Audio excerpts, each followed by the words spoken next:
송민순 자서전 논란이 그 확산이 돼가지고 이게 얼마나 이제 그 효력을 발휘할까 했는데 지금 현재 여론에 반영되는 거로 봐서는 그렇게까지 위력적이지는 않은 것 같습니다. 그러나 다만 이거는 앞으로 대선으로 가는 과정에서 계속적으로 문제 제기가 될 가능성이 있고 또 이 여러 가지가 여기 얽혀 있는 것 같아요. 그 반기문 그 사무총장 문제까지도 얽혀 있고 또 이 그런 상황이라서 앞으로 이게 어떻게 전개될지 그 부분에 대해서 좀 이야기를 해보죠. 지금 얘기하신 대로 오히려 덮이는 것 같다는 느낌 말씀하셨는데 그렇죠. 지난번에 처음 이게 불거졌을 때는 최순실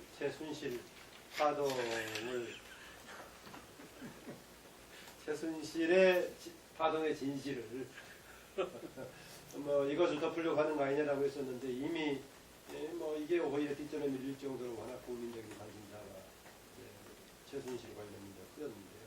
거기다가 이제 박근혜 대통령 개헌론까지 나와가지고 이 문제는 저는 뒷전에 밀릴 수밖에 없다고 봅니다. 다만 그렇다고 하더라도 몇 개는 분명히 짚어봐야 되겠는데요. 첫 번째로 송민순 전 장관 왜 이런 구시적인 내용까지 회고록에 넣었을까? 그것이 내면은 문제가 된다는 건 뻔히 알고 계실 뿐인데 정부의 정책 결정 과정에서 가장 비밀스러운 내용이 포함되고 있는 것이 외교안보 분야, 특히 우리가 대북 관련 분야 아니겠습니까? 그럼 이 관련 것을 구시적인 논의 과정 날짜까지 해가면서 이렇게 또 사람 이름 커밍해가면서 하는 것이 과연 상식적인가? 저는 늘 다른 장소에도 얘기했습니다만 이게 만약에 문서로 돼 있다면은 대통령 지정기록물 수준의 비밀에 해당되는 것이고 또 개인의 직무상, 상당히 공무상 상당히 비밀을 엄수해야 되는 그런 내용인데 왜 이렇게 했을까? 모르는 분이 아닐 건데 이런 얘기 책에 던져놓고 나서 이것이 정쟁으로 돼서는 안 된다 라고 얘기하는 것은 또 뭔지라는 거고요. 그 다음에 늘 얘기 나옵니다만 정말 문재인 전 대표 최근에 와서는 주변 사람들이 우리의 대응 전략이 성공했다 라고 웃을지 모르겠는데요. 저는 황당하다고 봅니다. 역대 중요한 정치적인 사안이 터질 때마다 본인이 무엇을 해야 되는지 영화에 나온 것처럼 뭐가 중요한지 뭐가 핵심이고 맥인지를 짚지 못하고 가서 이번의 경우도 보십시오. 첫 번째, 두 번째가 뭐였습니까? 첫 번째는 참여정부 시대에 토론 문화 자랑했던 거 아니겠습니까? 두 번째는 기본 못한다 안 했어요. 그런데 오히려 이것은 최근에 와서는 해명하는 것이 오히려 무시 전략이 적절한 대응 전략이었다고 얘기하는 거예요. 문재인 전 대표 과연 이대로 가도 될지 이게 정말 앞으로 국정을 책임지는 자리에 있다고 할 수 될지 저는 그 전에요.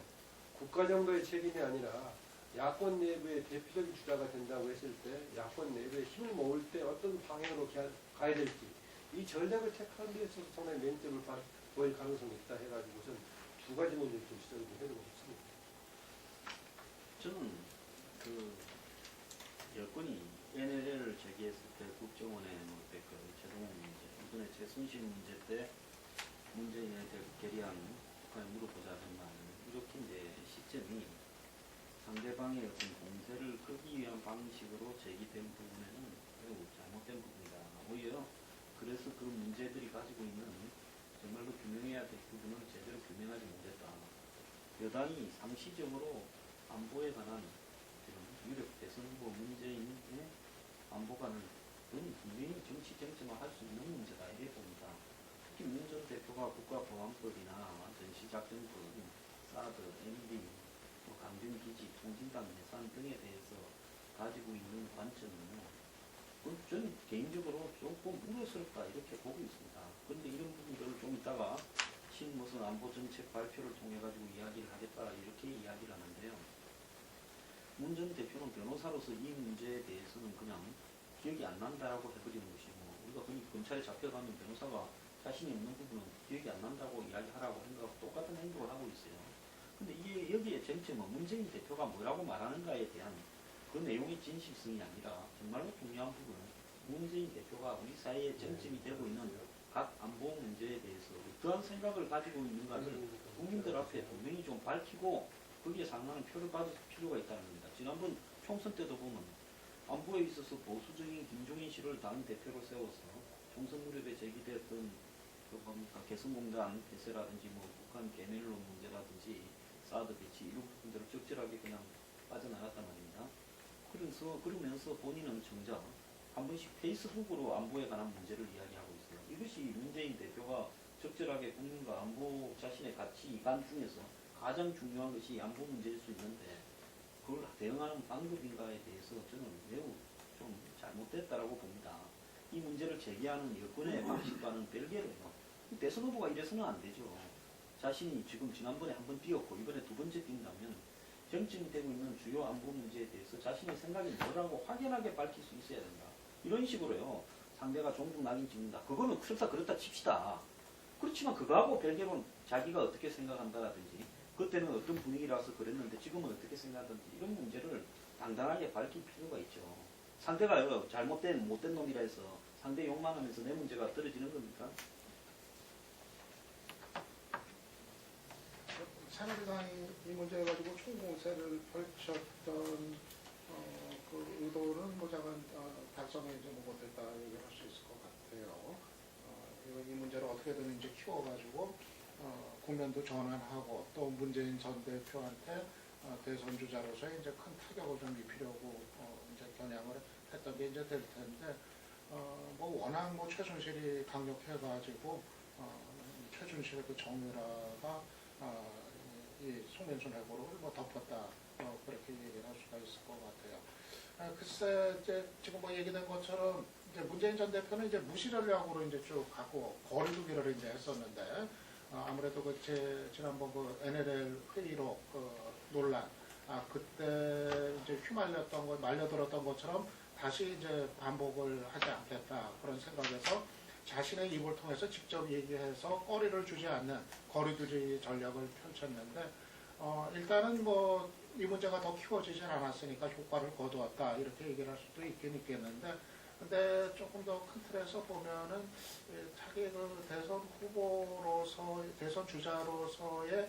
그 리더십 면에서 봤을 때는 좀 더 적극적인 뭐 좀 자기의 어떤 그 소신이나 뭐 입장 표명 같은 거 이런 거를 다른 사람의 입을 통해서 하는 게 아니라 자신의 입을 통해서 당시 상황에 대해서는 더 명확히 하는 게 필요하지 않았나 하는 좀 그런 이제 생각은 이제 듭니다. 그러니까 국민들한테 결국 남는 거는 저거란 말이에요. 그런 취지로 얘기한 건 아니라고 생각이 드는. 진짜 기억이 안 나서 기억이 안 났다고 얘기를 한 것 같은데 어쨌든 간에 이제 국민들한테 남는 말이 기억이 나지 않는다. 이거로 이제 각인이 이제 돼버리니까 아무래도 그 정치 리더로서의 그 책임성이라는 면에서 좀 그 의구심 같은 거 뭔가 차라리 더 적극적으로 자기의 소신을 밝히고 당시 상황을 설명할 수 있는 데까지는 더 당당하게 설명하고 국민의 이해를 구하는 아마 그런 것이 더 좀 신뢰를 주는 그런 길이 아니었나 하는 그런 이제 좀 생각은 이제 듭니다.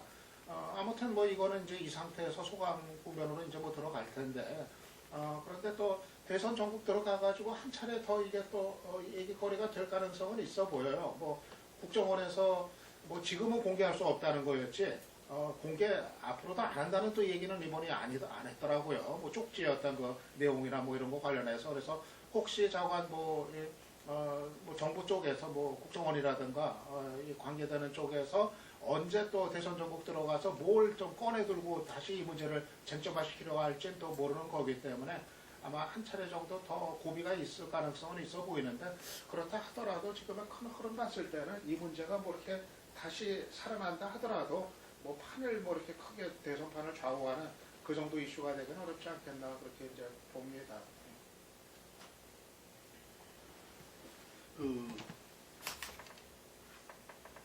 이 회고록이 처음 이렇게 예상과는 조금 다르게 결과가 영향이 나타나는 것 같아요.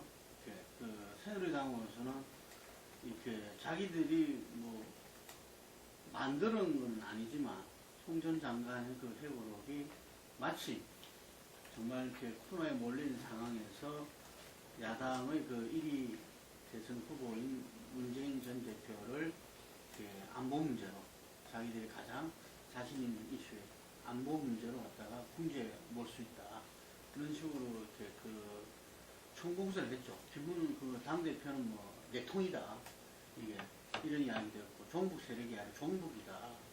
뭐 심지어 김문수 전 지사는 반역자다. 뭐 이런 이야기까지 하면서 몰고 갔는데 실제 그게 대해서 나온 부분들은 오히려 이렇게 그 반기문 후보랑 어떤 여론조사에서는 지지율 격차가 좁혀지고 호남 호남에서도 상당히 그 문재인 대표가 이렇게 지지율이 오르는 뭐 이런 그 현상이 벌어졌어요. 그게 이 여러 가지로 그 볼 수 있지만 첫 번째는 어쨌든 간에 그 기존의 여당 쪽이 야당에 대한 그 종북몰이 이 부분들이 상당히 그 국민들이 이렇게 좀 실정이 났다고나 할까 뭐 어쨌든 그 부분에 질렸다 이런 정서들이 이 젊은 층을 위시해서 쭉 있는 것이고 그리고 이것이 이 어떤 면에서는 사실관계가 예를 들면 본인은 아니었지만 그 회의에 참석한 분들이 여러 가지로 이렇게 그것을 반박함에 따라서 이게 그 사실관계가 실제로 뭐 있어 이야기한 그 여당에서 이렇게 이 주창한 대로 북의 그 결정을 듣고 북의 이야기를 듣고 결정을 했다. 뭐 이것은 좀 아닌 거 아니냐. 예, 이런 정서로 또 이렇게 저는 그 깔리 그게 명확하지를 못했다는 거죠. 예, 그래서 그런 반면에 그 실제로 지금 이제 그 우리가 말하는 그 세대 효과 부분들에서 2030이 2040까지도 어떤 정치 성향이 이렇게 넓혀졌고 50대가 캐스팅 보트 역할을 그 하는데 요즘은 그러니까 50대가 지난 대선에서는 12년도에는 박근혜 지지가 높았어요. 예. 그런데 지난 총선부터는 50대가 오히려 더 이렇게 지금 현재 여당의 비판적인 성향으로 그 돌아섰고 그래서 상당히 기울어지는 운동 자체도 좀 변화의 여지가 있는 이런 부분들이죠. 연령 효과에 의해서 나이가 많아지면 보수화될 것이다 했는데 50대는 지금 이제 뭐 중반까지는 상당히 이 비판적 성향을 가지고 있다는 거죠. 그래서 이런 부분들이 어떤 면에서는 야당의 진보 세력의 어떤 대표로서 문재인 전 대표 입지를 갖다 오히려 좀 강화시켰다. 이게 이런 측면이 있는 것 같아요. 이게 그래서 제가 볼 때는 뭐 어떤 면에서는 차제 이 부분에 대해서는 좀 문재인 대표가 깨끗이 정리를 하고 넘어가 주는 것이 좋지 않냐는 요구도 많고 그런데 그런 부분에 대해서 어제도 보면 페이스북에도 본인이 할 수 있는 사실관계는 밝혔더라고 보니까 그래서 더 이상 어떤 그리고 문재인 대표는 좀 곤란한 게 이 여당에서 그렇게 몰아세우기만 해도 곤란한 게 어떤 이북 출신이잖아요.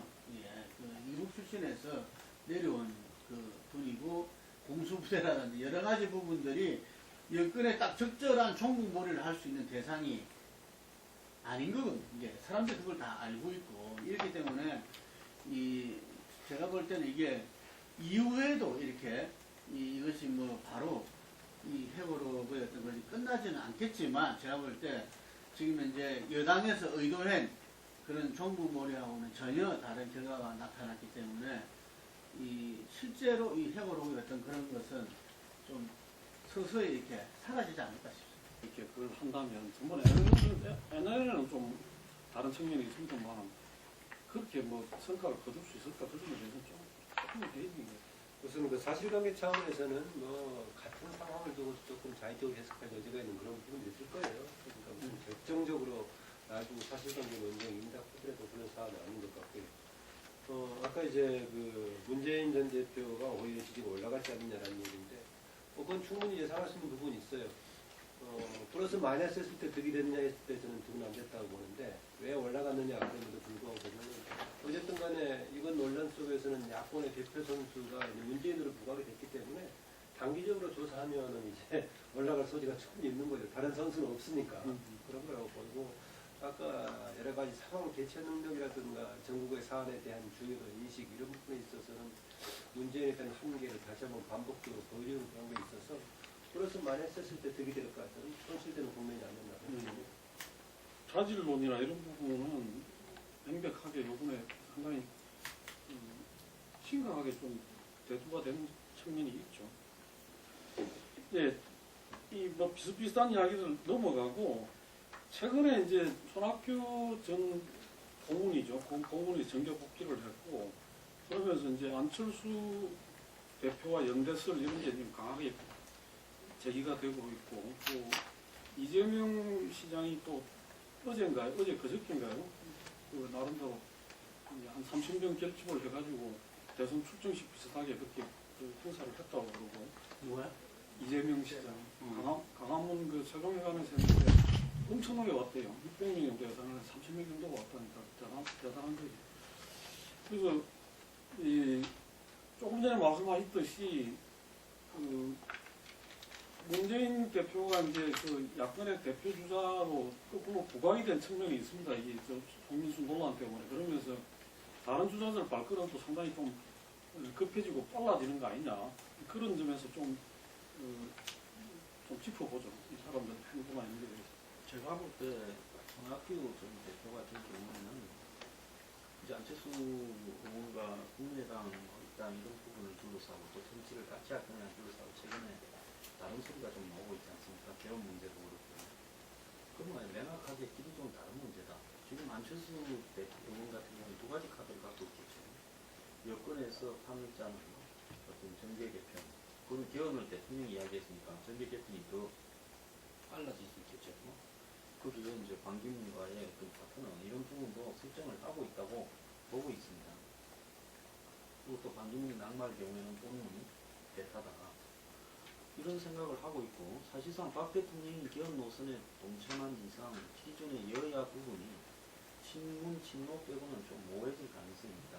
그러면 그렇다고 해서 이 친문 친노에서 누군가가 치고 올라와서 과연 문재인 전 대표를 이렇게 꺾을 수 있느냐? 저는 또 그것도 사실상으로 현재 구조로는 어렵다고 봅니다. 차차 속에 태풍이 있더라고 봐요. 뭐 거기에 안중인이 성남시장 뭐 이런 분들이 이재명이니 언급이 되고 있지는 않아요. 그러면 그 사람들은 나이가 있으니까 결국 그 다음 시험을 보고 일단 기다가 그런 시점에는 이렇게 기법을 할 거라 본다 이렇게 보는데요.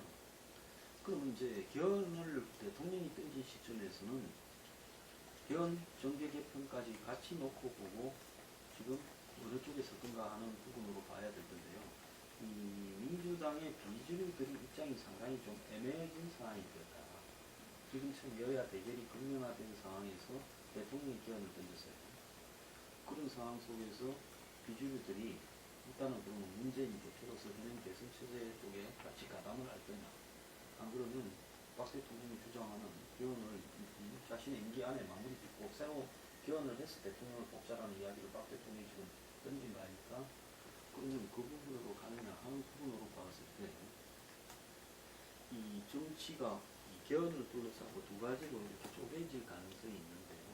여기서 야권 후보들이 그런 과연 어떻게 쓰느냐. 또 개헌을 지금까지 주장해온 사람들도 애매해졌어요. 손학규나 손학규, 그 다음 김종인 이런 사람들 뭐 정의와 또 이런 개헌 지금까지 해온 사람들은 친박과 친문을 고립시키자 했는데 이 친박이 개헌 노선에 동참을 했단 말입니다. 그러면 이것까지 생각을 하고 개헌을 주장을 하고 이럴 건 아니고 개헌은 일단 내년 대선 이후의 일로 생각을 해요. 일단 내가 거기서 대선 후보가 되기 위해서 개헌을 전략적으로 던진 부분이 상당히 있지요. 그리고 나는 되면 바로 임기를 2년 4개월만 하고 그렇게 물러나겠다 이러면서 나를 막 뽑았다. 제3지역의 후보로. 그런데 대선 전에 만약에 개헌을 하겠다고 그 시기를 대통령이 명확하게 명시해서 던진 부분은 이런 부분에 대한 혼란을 불러일으키고자 하는 의도도 다분 있다고 보고 있습니다. 그러면 야권의 지금 뒤통수를 맞은 친문 세력을 뺀 나머지 비주류들은 여기에서 어떻게 이합집산을 할 거냐. 그렇기 때문에 지금까지 뭐 박원순은 어떻고 뭐 누구는 손학규는 어떻고 이건 논란 안철수는 어떻고 하는 부분을 오늘 이후에 새롭게 이 부분에 대해서 보이는 반응을 보고 재설정해야 된다라고 저는 보고 있어요. 저는 큰 흐름에는 변화가 없을 거다 그렇게 이제 예상을 합니다.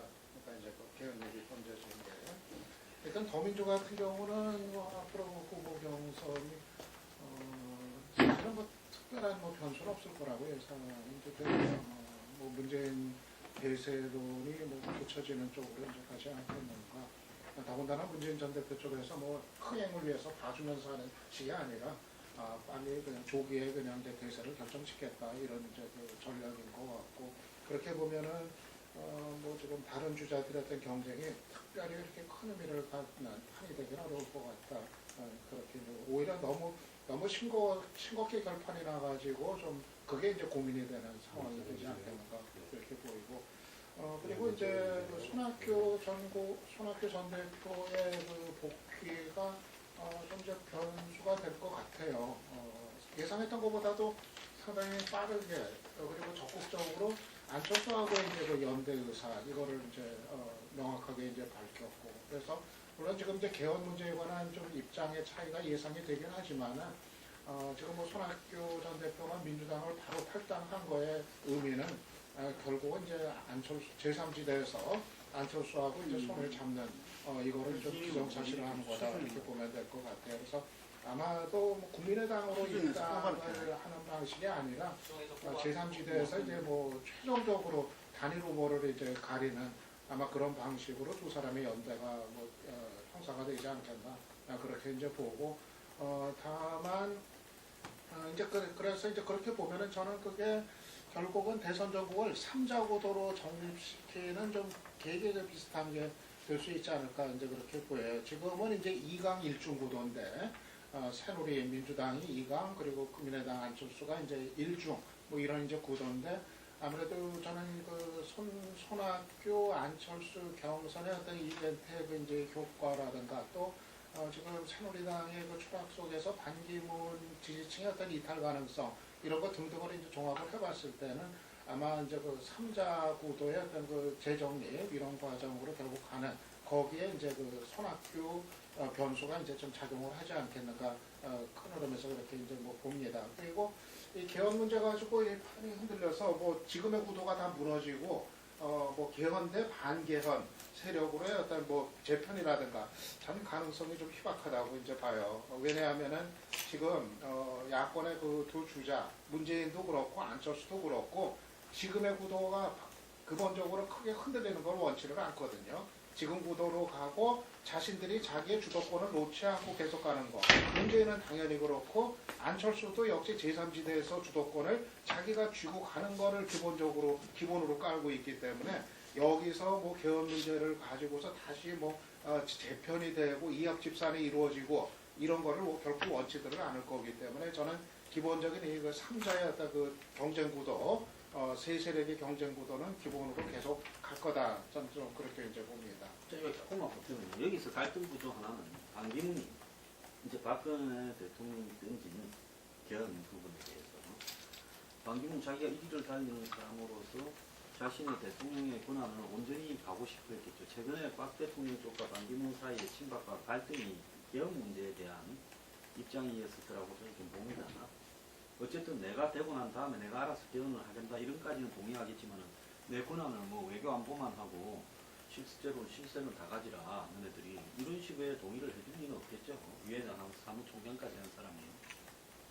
이 부분이 지금 그럼 앞으로 오빠 대통령이 이 말 하고 난 이후에 반기문은 어떤 행동을 할까요? 근데 반기문이 제3세력으로 가도 약간 제3세력으로 가는 부분이 있었다고 봐요. 그걸 알고 이걸 던지니까 이제는 제3세력하고 이쪽이 별 구분이 안 되는 상황이 되기 때문에 반기문이 지금 굉장히 이 부분에 대해서 항수 밀렸다고 지금 보고 있고요. 두 번째는 안철수는 겉으로는 개헌 반대를 이야기하지만 본인이 독자적으로 지금 문재인과 안철수 둘 사이에서 단일화가 자기를 될 거라고 안 보는 상황에서 독자적으로 대선 후보를 이룰 가능성은 저는 거의 없다고 봅니다. 실제로 확률도 높지 않고요. 이래 된 상황에서 안철수 의원 같은 경우에는 이 개헌 국면이 본인으로 하여금 뭐 한 7, 8%, 10% 정도의 지지를 얹으면 한쪽이 결정적으로 유리해지는 이런 부분에서 용도가 굉장히 늘어났다라고 보고 굉장히 복잡한 계산을 하고 저는 안철수 의원이 좌로 갈지 우로 갈지 해서 현재 개헌을 던진 상황에서는 우로 갈 가능성이 훨씬 높다고 봅니다. 근데 내년 대선을 봤을 때 제가 볼 때 일단 지금 생각할 수 있는 게 첫 번째가 변수가 반기문 총장의 선택. 반기문 총장이 어떻게 선택할 것인가. 지금 여당의 이 새누리당 후보로 선택할 것인지 아닌지 부분에 대해서 여러 이야기가 있지만 반기문 총장의 선택이 일단 하나고 두 번째가 그 제3지대 이른바 제3지대의 어떤 가능성, 이 파워 정도 이 부분들이 두 가지가 그렇지 않겠냐 싶거든요. 그런데 오늘 시정연설에서 박근혜 대통령이 개헌을 던진 거는 한편으로 보면은 손학규 전 대표가 정계 복귀를 하면서 7공화국을 이야기하고 어떤 개헌이라는 고리를 통해서 삼지대의 어떤 이렇게 연대 활성화를 갖다 이야기했기 때문에 이게 상당히 이렇게 이 확대가 이루어질 가능성이 굉장히 높았다는 이야기죠. 예, 그런 부분에서 어떤 이 개헌 카드는 또 하나의 그 힘이 작용될 수 있다. 새누리당을 좀 지켜내는 것이 힘이 하나가 될 수, 이 지켜내는 것이 어떤 면에서는 또 삼지대 약화 부분이 될 수 있는 거다 이렇게 생각을 합니다. 그래서 지금 이 반기문 총장이 지금 황 소장은 그렇게 이야기, 저는 거꾸로 생각해요. 왜냐하면은 이 반 총장 쪽의 친구도 한번 제가 만나봤는데 이 친구들도 이렇게 실제로 10년간 외국에 있는 사람이 국내의 여러 가지 우리 현안들, 갈등들, 구조적인 문제들 이런 부분들을 갖다가 자기가 솔루션을 제시하고 그것을 갖다가 신뢰를 줄 수 있을 부분들은 매우 어렵다. 이게 거기서 고심에 고심을 거듭하는 것 같아요. 예를 들면 그 부분에 대해서 이게 그렇기 때문에 현재 그 말하는 이 분권의 개헌, 연집정부제랄까 이런 부분들이 자기가 실제 권한을 주기 때문에 방금 총장이 할 필요 없다 하는 것은 그렇지 않을 수 있다고 봅니다. 그렇기 때문에 이게 서로의 그 역할 분담 차원에서 그 사람이 태어나서부터 뭐 대통령 되겠다 하는 사람도 아니고 차원에서 자기는 어쨌든까지나 그 외교부 출신들은 그에 대한 자긍심이 대단하거든요. 이거는 소문적으로 봤다시피. 그래서 아마 저는 그 외교 안보 뭐 이런 부분들을 책임지는 어떤 그리고 그 국가를 대표하는 그런 어떤 이 권력 분산형 개헌에도 동의할 것이다. 봅니다. 이게. 예. 그래서 현재 그 이렇게 흔들리는 그 여건이 좀 결속되는 어떤 그 계기로 작용을 할 것이고 그리고 3지대는 좀 이 기대보다는 좀 축소될 수 있다. 네? 왜냐하면은 7공화국을 열겠다 어쩌고저쩌고 했는데 그 부분들에서 임기 내 개헌을 치고 나와버리기 때문에 뭐 그거를 아까 이야기했는데 그래 되면 안철수 선택은 예를 들면 유의미한 어떤 이 대선 후보 경쟁이 아니라 뭐 2강 1중식으로 가가지고는 이거는 곤란하다 생각할 수 있기 때문에 이게서 어떤 그 변동의 어떤 정계 개편의 소지도 있을 수 있다고 봅니다. 그거는.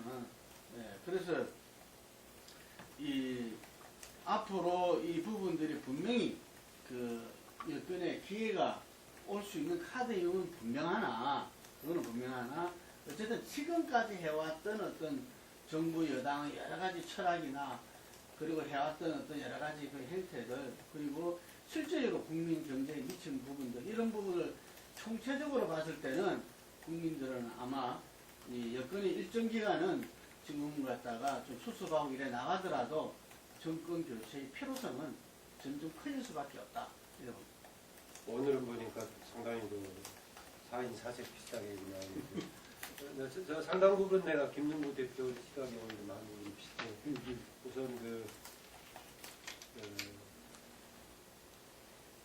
반기문 총장이 그 권력의 역할 분담에 대해서 과연 동의하느냐 마느냐 가지고 친박하고 조금 아직 정리가 안 된 것 같다라고 이제 총장 말씀하셨는데요. 저는 이 부분도 뭐 반기문 총장이 내가 다 먹겠다 반치 그럴 것인가라는 생각 좀 하고 있어요. 반기문 총장도 부분 정도의 역할 분담하는 것도 본인의 또 필요성에 따라서 갖고 있지 않을까 생각하고 있고요. 그 다음에 저는 아까 이제 개헌 문제를 일단은 뭐 임시 봉하자라고 했었는데 저는 이후에 우리 정국은 개헌을 매기려고 하는 세력 개편이 될 거다라는 생각을 하고 있습니다. 아까 이제 유 박사께서 일단 반문 안에 세력의 중심축을 이제 크게 같이 중심될 수 있다 했는데 저는 문재인만 빼놓고는 나머지는 전부 세력 개편의 가변적인 요소가 굉장히 있다고 봅니다. 우선 안의 경우도요. 지금 워낙 국민의당 쪽에서 안을 빼놓고 대표 선수가 없기 때문인데 조그만 구성 요소로 보자면은 뭔가 다른 식으로 개헌을 하든 뭐를 하든 변화를 모색해야만이 다음에 길이 있다 하는 사람들이 좀 다수인 것 같고요. 실제로 영향력은 얼마인가 모르겠지만 그 내부의 담론을 주도하고 있는 사실 뭐 박지원 대표의 경우도 마찬가지고 나머지 지금 별로 주목을 받지 못하고 있는 수적으로 다수를 구성하고 있는 호남 출신의 국회의원 내리 이런 쪽을 보이고 있는 것 같고요. 그리고 잘 아시겠지만은 김종인 전 대표의 경우도 지난번 본인이 대표 그만두면서 했던 얘기가 뭐였습니까? 본인의 앞으로 정치적인 역할은 정당에서의 패권 세력을 없애는 것하고 우리나라 권력 구조에서 청자독식의 이 구조를 없애는 것이다. 기원이 과제다라고 얘기했었는데 이렇게 매개로 나온 시점에서는 같이 맞물려 있다. 그래서 제3세력들이 움직일 것은 굉장히 여러 가지 요소가 있다고 봅니다. 다만 이게 현행 대통령제에 대한 문제는 지적하고 있지만 그 대안 방향에 대해서는 과연 합의가 있을까? 아까 유 박사가 지적했다시피 그런 거에 대한 논의가 좀 복잡한 소지가 있지만은 저는 이쪽 저쪽으로 해가지고 견을 뭔가 하는 세력이 지금 역대 우리 정치사에서 어느 때 못지않게 가장 수가 많은 또 정치적인 입지로 봤을 때 뭔가 그런 걸 통해서 이렇게 새로운 동력을 만들어내는 그런 시기가 아닌가라고 봅니다. 사실상 삼지대 얘기하는 사람들요 구체적으로 봤을 때 기존의 세력하고 다르게 삼지대를 말한다고 봤을 때 뭘 가지고 얘기할 것인가 뭐 정책도 아니고 뭐도 아니고 결국은 저는 개헌하고 맞물려 있다고 봅니다. 그 점에서는 현실적으로 보더라도 저는 당분간 나머지 기간 동안은 개헌을 매기려고 하는 세력의 서로 조정이라든가 재편식이다 될 것 같다는 생각을 하고 있습니다. 무슨 이야기를 하면 다 개헌으로. 근데 저는 제 입장을 좀 이야기를 할게요. 저는 지금 이 11월 달로 넘어가는 시점인데 그러면 내년 대선까지 그냥 한 1년 정도 남습니다. 1년 정도 남고 그리고 지금 아까도 이야기했지만은 대통령이 거의 최악의 상황에 와 있다. 그런 점에서 지금 이런 카드를 꺼낸다고 해서 이걸 주도해가지고 대통령이 임기 중에 개헌을 완수할 수 있다. 그렇게 보지 않습니다. 그렇게 보지 않고 우선은 정치권 자체가 개별적인 어떤 이해관계로 보면 어떨지 몰라도 흐름을 그렇게 가져갈 수가 없다고 봅니다. 지금 현재에서 이때까지 오던 흐름이 그러면 완전히 어떤 하나의 어떤 계기를 맞아가 다 이제 정리가 되고 넘어가는 거면 모르겠는데 지금 뭐 백남기 농민 문제도 그렇고 지금 최순실 문제, 우병우 문제 모든 게 지금 같이 맞물리가 돌아가고 있는 상황이고 이게 지금 정기국회 예산안 문제는 어떻게 처리됐던가 이 문제가 또 있잖아요. 있는데 이거에서 다른 거를 대폭 양보를 하고 대통령이 그러고 개헌을 하자는 그것도 아니고 이거는 다 잘했고 이때까지 그건 잘했고 이거는 덮어놓고 개헌으로 가자는데 그걸 야당이 받아가지고 그 개헌으로 가자. 나는 가능하겠느냐 가능하지 않다고 보고 실제로 대통령이 만약에 진짜로 개헌할 생각이 있었다면 시점을 당겼어야 되고 그래야 임기 중에 개헌이라는 게 말이 되고 지금 시점에서는 이거는 완전히 자기 주도로 뭐 대충 해가지고 권력 구조나 이런 것만 하자면 모르겠지만 아니고 이때까지 논의되어 왔던 개헌의 필요성이나 이런 부분들을 제대로 반영해가지고 그 국민적 차원에서까지 논의를 해가지고 가기에는 시간이 너무 짧다. 너무 짧고 최소한 그렇지 않습니까? 그 대통령 선거를 치르기 위해서 새로운 대통령을 뽑기 위해서 6개월 전에는 새로운 헌법이 만들어지고 어느 정도 적게 돼야 되는데 그게 그럴 수 있는 시간이 있느냐 그런 점에서는 나는 지금에서 개헌 카드를 꺼낸 거는 전국으로 교란시키고 갈 수는 있을지 몰라도 이걸 실질적으로 개헌 국면으로 만들어가는 거는 어렵다. 그런 점에서는 정부 자체 흐름을 그렇게 보기는 좀 어렵지 않나. 저도 약간 첨언할게요. 뭐 지적대로 이게 개헌까지 성사될 것은 별개의 문제라고 봅니다. 과연 성공할 수 있을 것인가 그런 문제가 있고. 그 다음에 아까 제가 이제 개헌으로 빠졌다고 했었는데 사실은 그 조금 첨언하려고 했었는데 그것만 얘기하지 않고 본 개헌에 빠져버렸는데 나머지 주자들 변수를 보더라도요. 아까 손학규 얘기 간단히 나왔습니다만은 손학규 전 대표가 복귀하면서 제7공화국 얘기를 했었죠. 물론 개헌 문제를 하나도 언급하지 않았습니다. 더 큰 틀에서 물론 바뀌자는 얘기인데 구체적으로 얘기했을 때는 개헌 문제가 결합될 수밖에 없는 문제고요. 나머지 주자들 이재명 시장의 경우에는 이제 개헌 문제와 상관없이 당내 경선에 주력해서 자기의 이제 가치를 던질 소진이 있습니다. 그럼 나머지 주자 보십시오. 박원순 시장 뭐 간단치가 않습니다. 저는 그래서 박원순 시장 무슨 지금 서울시장직 걸고 있는데 그냥 여기 경선에 뛰어들겠다 이렇게만 선택하지 않을 겁니다. 뭔가 재평 과정에 같이 맞물려 있습니다. 그렇다고 본다면은 문재인 전 대표를 빼놓고는 나머지는 저는 뭔가 세력의 거중 조정에 역동성속에 같이 들어갈 수밖에 없다. 그런 관점에서 말씀드린 거고요. 그게 결과적으로 개헌까지 이룰 것인가 이건 좀 판단을 좀 다를 수 있겠죠. 지금 저는 정치하는 사람들은 백남기 농민 문제나 글쎄. 예산뭐 통과시키는 거나 이런 거 관심이 별로 없다고 봅니다. 정쟁에서 유리하니까 이야기할 뿐이죠. 가끔 가다가 신경을 한 번씩 쓰고 본업은 이런 어떤 개헌을 통해서 내 정치적 입지가 나아질 거냐 안 나아질 거냐 이게 관심사의 전부라고 보고 내 정파에서 대통령을 낼 수 있느냐 안 그럼 내 정파에서 우리는 낼 수 없으니까 우리는 딴 생각하자 이게 핵심이라고 봐요. 그래서 제가 볼 때 박 대통령이 이제는 쓸 수 있는 마지막 카드를 아끼다가 이제 끄집어냈다는 거예요. 자, 이 마지막 카드에 대통령이 개헌을 하겠다고 하면 국회에서 개헌특위, 정세균 위원장도 개헌을 하자는 쪽에 있는 걸로 알고 있습니다. 그러면 개헌특위가요, 만들어지게 되겠죠. 자, 개헌특위에서 일정을 짜겠죠. 여야가 합했어요. 자, 여기서 이제 가장 중요한 문제는 더민주의 문재인 전 대표나 친노나 친문이 이제 여기서 어떻게 결정을 하는가가 가장 중요한 문제예요. 그 사람들이. 그런데 그 사람들이 반대한다 하더라도 개헌특위를 막을 수는 없다고 봅니다.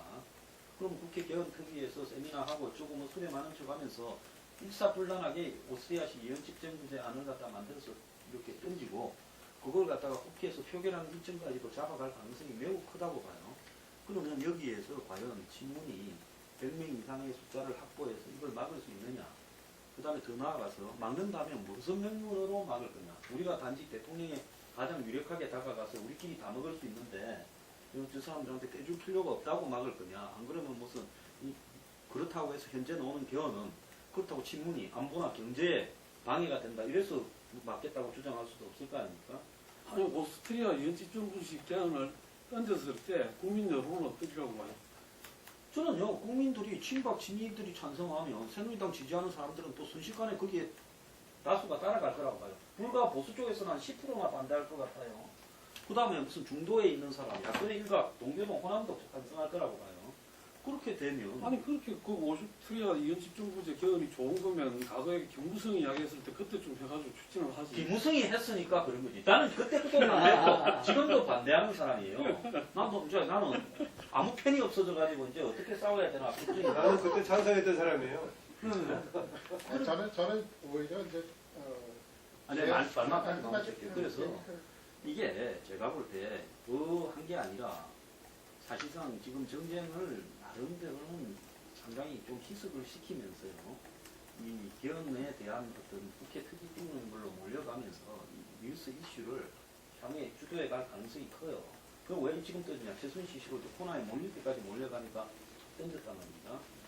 자, 그렇게 될 때 한국에서 정치 세력 중에서 여기를 찬성하든 반대하든 국민들 다수가 공감할 수 있는 합리적인 부분으로 이야기할 수 있는 세력이 어느 쪽이 있겠느냐. 그 다음 이게 이제 국회에서 통과됐다 하더라도 국민투표에 가야 될 거 아닙니까? 국민투표에서 적어도 개헌을 둘러싸고 뭐 영국의 브렉시트나 이런 것은 찬반 논쟁으로 가야 되는데 여기에서 찬반 논쟁을 벌리기가 굉장히 어렵게 돼 있어요. 반대하는 쪽이 문재인 쪽이니까 차라리 반대하는 쪽이 친박이나 보수면 쉽다고 보는데 그렇기 때문에 이게 참 앞으로 오늘 뭐 다른 거 토론할 게 아니라 개헌만 이야기해서 충분합니다. 저는 오히려 개헌 제안의 파괴력은 제한적일 수밖에 없다.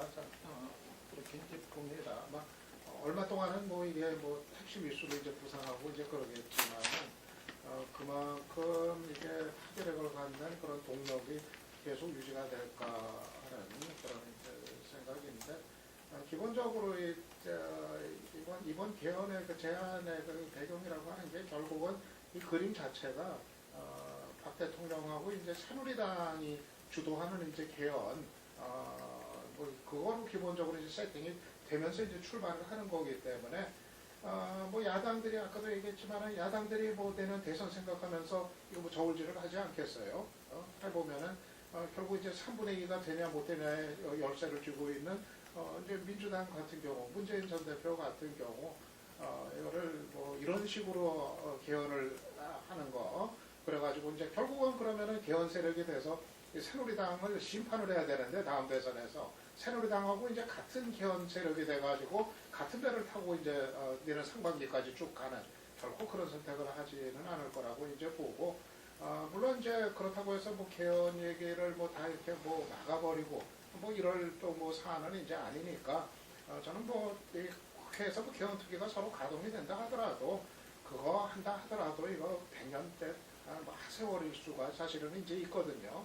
뭐 헌법 전문부터 시작을 해가지고 뭐 사실 이게 꼭 제한된 기간 내에 성사시키겠다고 작심을 하고들 모여서 하면은 그게 또 가능할 수가 있는데, 반대로 해도 그만이고 안 해도 그만이다. 또는 반대로 이거는 하는 게 오히려 문제가 있을 것 같다. 지금 이런 방식으로.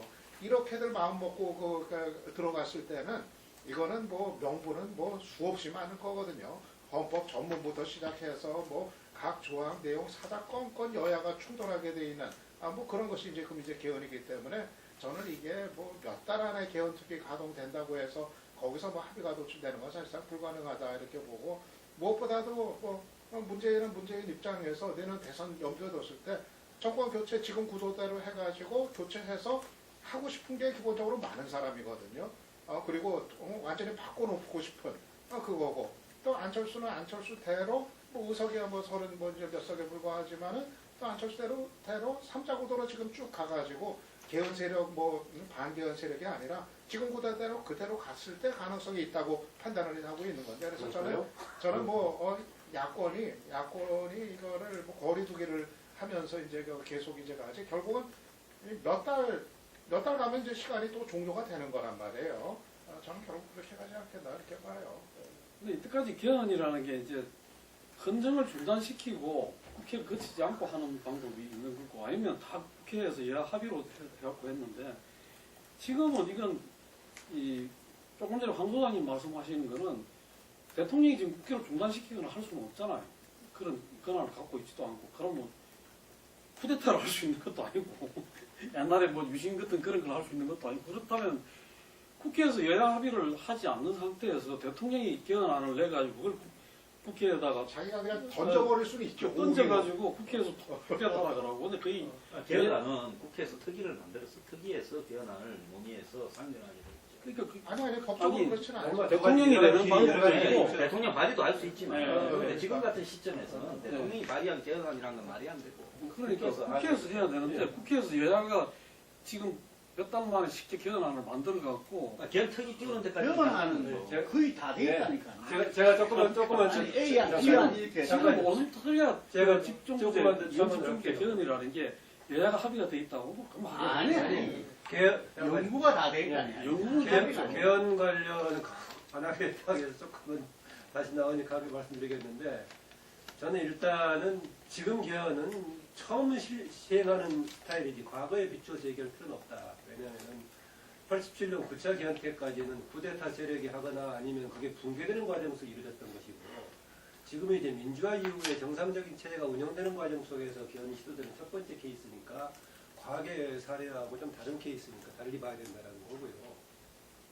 지금 얘기한 대로 지금 이제 진행되는 과정에 당연히 문제는 있을 수 있을 것인데, 저는 뭐 경로는 다양하다고 봅니다. 일단 형식상으로 두 가지 경로가 가능하겠죠. 대통령이 발의하는 것과 국회에서 이제 발의하는 방식이 있겠는데, 그리고 대통령은 지금 본인의 임기 내에 하겠다고 했지만 또 타협 절차를 거치다 보면은 본인의 임기 때일 수도 있고, 그동안에 이제 특히 이제 국회 내 개헌 논자들이 얘기하다시피 정 안 되면 빠르게 하면 내년 뭐 4월 재보궐선거 때 국민투표 거치기로 했지만 안 되니까 뭐 공약으로 내걸을 하자는 건 가능하기 때문에 지금 시점에서는 뭐 이쪽 저쪽 조합이 두세 개 결합된 여러 가지 가능성의 길이 있어서 하나만 꼭 두고 볼 수 없다. 다만 아까 김능구 대표 얘기했다시피 국회에서는 두 번에 걸쳐서 자문위원회가 보고서 냈죠. 김종인 위원장이 한때 본인이 헌법연구 자문위원장 맡아서 낸 것도 있었고 등등 있었는데, 다만 그게 구체적으로 하나로 딱 잡아서 결론을 내리진 않았었죠. 제가 얘기했다시피 내각제도 대안이 될 수 있고 또 분권형도 될 수 있고 했었는데, 그런 것에 대한 이제 의견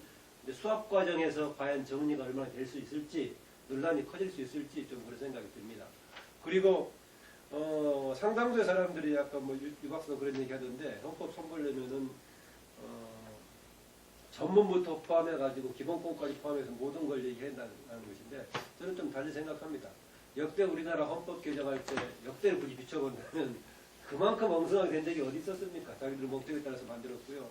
저는 그 헌법의 개정 다른 문제까지 커버할 정도로 제약하고 있는 헌법령의 개정이 필요하다면, 저는 일단은 급한 대로 정부 권력구조 한정시키는 좀 필요하다고 보는 쪽인데요. 그럼에도 불구하고 사람들이 계속해서 모든 조항들 분권, 경제 권력 관련 문제, 기본권 얘기하는 이유는 개헌의 필요성을 얘기하면서도 내심은 개헌을 반대하는 쪽들이 되게 그런 얘기를 하지 않나 저는 그런 생각을 합니다. 저는 박 대통령이 국회 쪽에서 화답이 없으면은 자기 그냥 독자 개헌이라도 던질 사람이라고 봐요. 지금 청와대 그 얘기가 떴네. 지금 청와대 필요하면은 독자 제안할 수도 있다. 박 대통령이. 그렇죠. 그럴 것 같아요. 그러니까 만약 국회 쪽에서 적극적으로 나서지 않으면은 자기가 그냥 개헌안 마련해가지고 그래가지고 나는 개헌을 위해서 노력했다. 국회가 이제 그거 해라. 해가지고 박 대통령의 오기 스타일로는 그게 있어요. 나는 개헌하려고 했는데 그러면서 이제 전국 주도권을 쥐고 그런데 만약 국회에서 부결이 된다 하더라도 이 사람들이 개헌 반대해서 그러면 안 됐다. 뭐 그러면서 계속 결국 그 과정에서는 상당한 기간 동안 관심이 그래도 이게 끝나가는데 자기가 이거를 이제 쥐고서 이제 흔드는 거 아니에요, 판을. 그러니까 박 대통령 스타일로 봤을 때는 그 상황 자체를 즐기면서 위기를 지금 그거로 반전시키면서 내가 주도권 쥐고 계속 간다, 끝까지. 그런데 쟤들이 국회에서 정치권들이 또 자기들 이해관계에 따라서 정략적으로 부결시켰다, 비난하고 또 뭐 그럴 수 있는 거니까 난 내가 임기관을 만나면 있다고 봐요. 흔들고 가봐야 얼마나 가겠어요. 그게 반전이 되는지 어떤지 좀 더 보기로 하고 그 마지막으로 저거만 좀 이야기를 하고 끝내죠.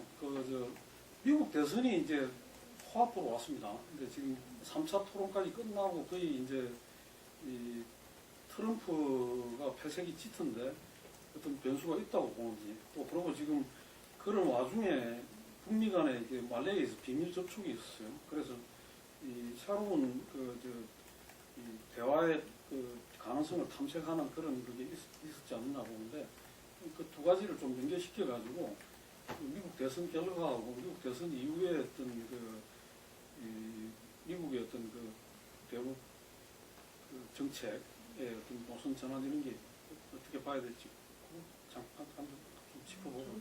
상당히 의미 부여를 할 그런 접촉이었다고 봐요. 뭐 아무리 뭐 미국 쪽에서 민간 전문가들이 나왔다고 하지만은 북쪽에서 나온 그 멤버들 구성을 봤을 때 또 지금 미국 쪽에 나왔었던 인사들의 면면을 이제 봤을 때 결국은 이제 미국에서 그 새 정부 출범 거의 그러니까 오바마 쪽에서도 오바마 행정부 쪽에서도 이제 차기 이제 힐러리 집권을 이제 예상을 이제 하고 그러면서 다음 정부한테 좀 넘겨줄 어떤 그런 좀 밑그림 같은 거 분위기 같은 거 아마 그런 거를 좀 만드는 용 아니었나 이제 생각이 이제 드는데 뭐 아무리 이걸 뭐 공식적인 게 아니다 또 뭐 미국의 뭐 정부하고 미국 정부하고는 뭐 무관하다 아무리 그렇게 얘기를 한다 하더라도 결국은 그 차기 그 민주당이 이제 재집권했을 때도 여전히 그 대화를 통한 문제 해결의 이제 옵션 이거를 지금 테이블에 정식으로 지금 올려놓고 생각을 하고 있는 거다. 좀 그거를 좀 읽을 수가 있는 것 같아요. 저는 미국 대선이 뭐 끝난 것처럼 이야기하지만 아직은 완전히 안 끝났다. 영국의 브렉시트 때 보면 트럼프 된댔잖아. 된다고 하고 나 지금도 그렇게 지금도? 생각해요. 브렉시트 때 보면 52에서 55 정도로 브렉시트가 부결될 거다 했는데 한 끝나고 나서 보니까 4% 가까운 그래서 무려 한 8에서 10까지의 지지율에 대한 여론이 오판이 나왔어요. 근데 그때보다도 이번에 트럼프 선거는 그때는 뭐 브렉시트에는 앞장서서 이렇게 주도하는 사람이 없었지만 이번에는 있고 또 더 나아가서 미국 국민들의 지금 주류들의 불만이 굉장히 가속되어 있고 이번에 못 막으면 다시는 이길 수 있겠는가 이런 생각을 지금 트럼프가 이야기하는 이야기들을 하는 사람은 그런 부분이 있기 때문에 조용한 반란이 나올 거라고 보고 또 헬미트 노포스라고요. 미국의 뉴욕에 있는 브룩스 무슨 자고한 그 대학의 교수가 정치학자로서 통계에서는 굉장히 유명한 사람인데 이 사람의 통계는 87% 이상 트럼프가 이길 거다. 이 104년 동안에 한 번밖에 틀린 적이 없는 사람이 케네디는 못 맞춘 거예요. 근데 그 모델에 보면 예측 모델은 그렇게다 하는 이야기가 있기 때문에 좀 더 지켜봐야 된다 이런 생각이 들고요. 이번에 그 싱가포르 접촉은 그 갈루치가 그 말레이시아 접촉은 갈루치가 빌 클린턴의 신곡이었고 또 미국의 이 북한과의 접촉 부분에서